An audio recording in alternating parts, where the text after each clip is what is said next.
Alors voilà, on a un document dans lequel je vais voyager. J'active la flèche noire dans la palette des outils. Avec la barre d'espacement sur le clavier, je peux bouger les pages. Avec la roulette, sans enfoncer aucune touche, je passe d'une page à l'autre. Double page en fait. Hein. Page gauche, page droite, puisque c'est un document pour l'impression recto verso. Et alors, on a, semble-t-il, à peu près partout le même style de texte. Le texte qu'on rencontre le plus souvent dans le document, c'est ce qu'on appelle le corps du texte. Alors, vous allez mettre le curseur, allons un peu sur la page 22 par exemple. Donc pour aller sur la page 22, soit vous utilisez en bas à gauche du document la fenêtre, vous tapez ici 22, touche entrée. Donc voilà, la grosse touche au milieu du clavier si vous voulez. Vous êtes sur la page 22. C'est indiqué ici notamment. Ou alors, il y avait la palette page. On pouvait aussi, dans la palette page, double-cliquer sur la vignette de la page 22.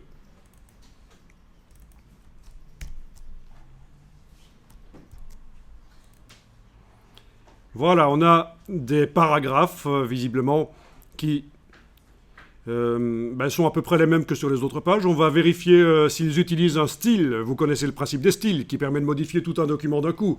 Si on a plein de paragraphes qui utilisent un style, on peut modifier tous les paragraphes d'un coup. Si on a plein de sous-titres qui utilisent un style, si on a plein de titres qui utilisent un style.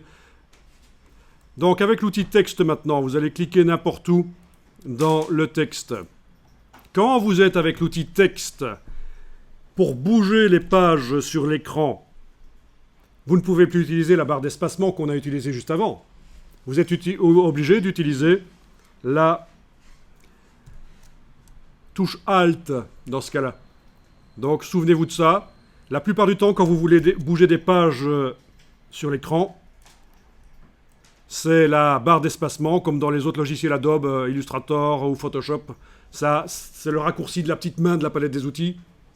On ne va pas aller activer la petite main dans la palette des outils chaque fois qu'on veut bouger. Évidemment, on utilise très rapidement un raccourci. Je veux dire, même si vous êtes débutant, prenez la bonne habitude d'utiliser la barre d'espacement.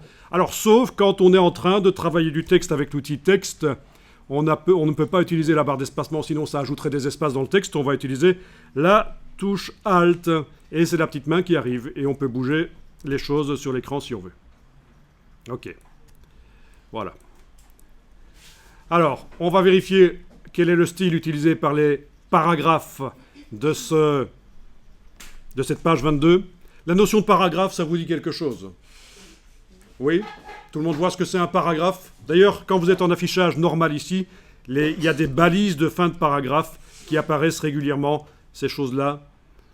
Ce sont des balises de fin de paragraphe. Je vais aller voir, il y en a une autre là. Voilà, des balises de fin de paragraphe qui apparaissent parce qu'on a demandé dans le menu texte en haut de l'écran, à la dernière ligne, on a demandé d'afficher les balises, les caractères masqués. C'est-à-dire des choses qui ne s'impriment pas, des choses qui ne sortent pas dans le document final, mais qui servent à mieux s'y retrouver dans le document, dans le texte, quand on est en train de manipuler. Si je vous demande si la notion de paragraphe, ça vous dit quelque chose, c'est parce que on a remarqué que beaucoup d'étudiants ne savent plus ce que c'est un paragraphe. Apparemment, dans l'enseignement secondaire, on apprend plus ce que c'est un paragraphe, en tout cas dans certaines écoles. Donc, voilà. Remarquez que, bizarrement, dans InDesign, les sous-titres et les titres sont également considérés comme des paragraphes, en fait. Ah tiens. Apparemment, ici, le titre est trop long. Le grand titre, là, il est trop long par rapport à la place qui lui est allouée dans le document. Vous savez quoi? On va le raccourcir. Vous voyez ça, en fait, si vous prenez la flèche noire, je fais une petite parenthèse, là. Après, on va revenir sur le corps du texte, sur le texte principal du document. Avec la flèche noire, si je clique là, c'est un bloc qui contient le titre. C'est une manière de faire. Très simple pour les débutants, et vous êtes débutant, ça tombe bien. Il y a d'autres manières de faire, bien sûr, dans InDesign. On peut faire du texte en flux continu, avec les grands titres et les sous-titres, et tout ça dans le même bloc, mais ici, c'est différent. Vous voyez la petite croix rouge qui est là, qui indique qu'il y a du texte en excès? ben on va raccourcir le titre. Comment est-ce qu'on le raccourcit? Ben, vu que c'est du faux texte, apparemment, on peut le raccourcir n'importe où. Donc vous allez prendre l'outil texte, vous allez vous mettre...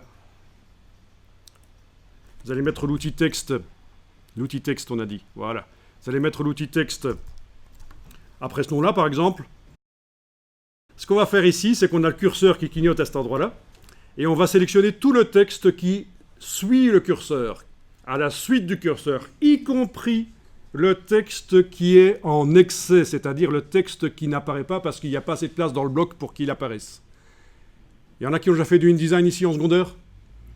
Comment est-ce qu'on fait pour sélectionner tout le texte après le curseur?